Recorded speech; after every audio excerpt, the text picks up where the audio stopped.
morning, Dörte. It's nice to meet you. I read a lot about your first work. This is your first work. And I'm really amazed. I would like to start the interview asking you, how is this change from being a journalist to being a writer? Is the same thing? Is harder? It's, on one side, it's very much harder. Writing this novel has been the hardest thing I ever did, because writing fiction leaves you so many decisions. You can do whatever you want, but you have really to make sure what do you want to tell. There's no subject that you have to show. It's probably the contrary of what you do as a journalist. I always work with languages. I studied languages, and then I worked for radio and for newspapers. So writing and working with words is very common for me, but still this is a whole new experience for me, and it was hard and very rewarding at the same time. And this is your first novel, The Old Land is your first novel, and it's interesting because I believe that the essence of the book is the sense of belonging to to one place, to one order, social order, to one land. Yes, that's it. And that is a really complex subject in Europe right now. It is. You deal about two stories. The one you talk about the persons that goes to the old house where she lived in the 1945 after the Second World War, and the one that tried to live in a social order that don't belong to her. Exactly. That's a common problem in Europe right now? I think it is, because this we are, all of us, very independent. We can choose where we want to live and where we want to go. Unlike our parents or grandparents who were born into one place and then they stayed there and they spent their whole life in one village or one little town, and they never thought about moving. And nowadays we have so many choices, which is great, which gives us a lot of freedom, and at the same time it's very hard because you have to really decide and find this place on earth or in the world where you belong and where you feel that you belong. And this is a struggle that all the figures in my book have to fight. One of the subjects in the story that I really like is the story about Vera. Must be hard. I believe Anne, the one that is mother. I believe that has to be hard. Have a child and live in a social neighborhood with there's a lot of money, and she barely can have the money to sustain his kid. Mm-hmm. Is that a common problem in Europe? No, actually, when you compare the two lives of these two women in my book, the one who has it very much harder is Vera. Her fate is much harder because she was really fleeing, had to escape, and was running for her life. Whereas Anne just doesn't feel that she belongs where she is. She feels wrong in every context there. And I think that many people have this, because you have this contrast living in the countryside. There are so many people in German big cities who dream of making a country life, living a simple life, being in a village, and they have a very, very wrong idea of agriculture and of rural life. But there's a huge longing for this kind of life, because it appears to be realer or easier or less complex. Here in America, we have the idea, most of the people, that most of the wounds of the Second World War were healed. But in your novel, it seems like not. Yes, and that was something that really surprised me when I wrote this novel. Actually, this figure of Vera was somebody I had not planned to be that important in this novel. I needed someone in this small town who had lived there for a very long time but didn't really belong. So I invented this refugee figure, and then she became bigger and bigger as figures in books sometimes do.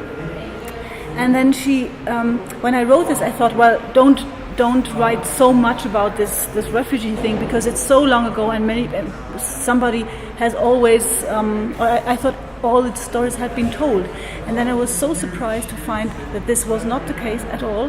That there are so many families that hadn't talked for 2 generations, and now the 3rd generation starts talking about. And this is when my book came out. So that was a very big surprise to me to find that this subject is really so much alive and so much bothering people still in families. I had people coming to me after my reading and saying, this is the first time I talked to my mother about her escape after she read your book.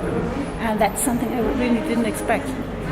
In the book, you talk about many kinds of exclusion in a social order, but maybe the most interesting for me was the exclusion we make with language. Mm-hmm. You're a person that talks many languages and have learned many languages, but don't you believe it's kind of amazed that we exclude people by the difference of our language? Yes, it's especially for these small unofficial languages that we have, these dialects, and the only function that they have today is to make sure that you belong to us and you don't. So, talking in the slow German, which is this dialect that Vera learns from the old lady in the house, but her mother hates it because it stands for so much. It's a symbol of this rural life. And I think it's amazing what you can do with language and with tiny bits of language. You really don't have these two languages are not very far away from each other. They're very similar, but still you decide, you make a decision. I use this language, and that shows you something. So I'm always amazed about the power of language.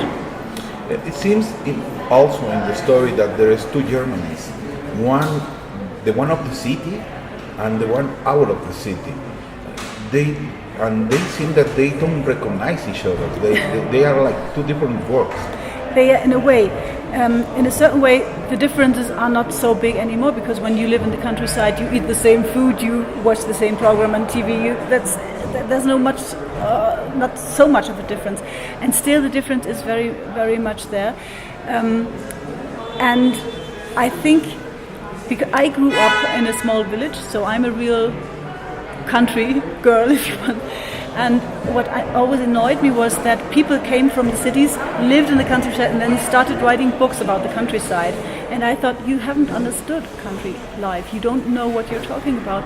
And then the image of country life, of rural life, of these friendly but simple persons, they determined the image of the rural life, and I wanted to set something against that and say, well, I know country life, and it's not the kind of life I find described in all these books.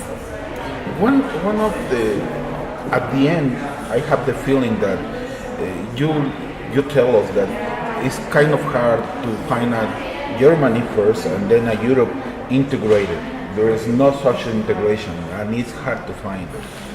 It's hard. On the other hand, it leaves you every possibility. You can really choose your place within so many countries. It shouldn't be a problem, but still it is. And I think what it is that we are paying a price for our freedom, for this liberty to choose.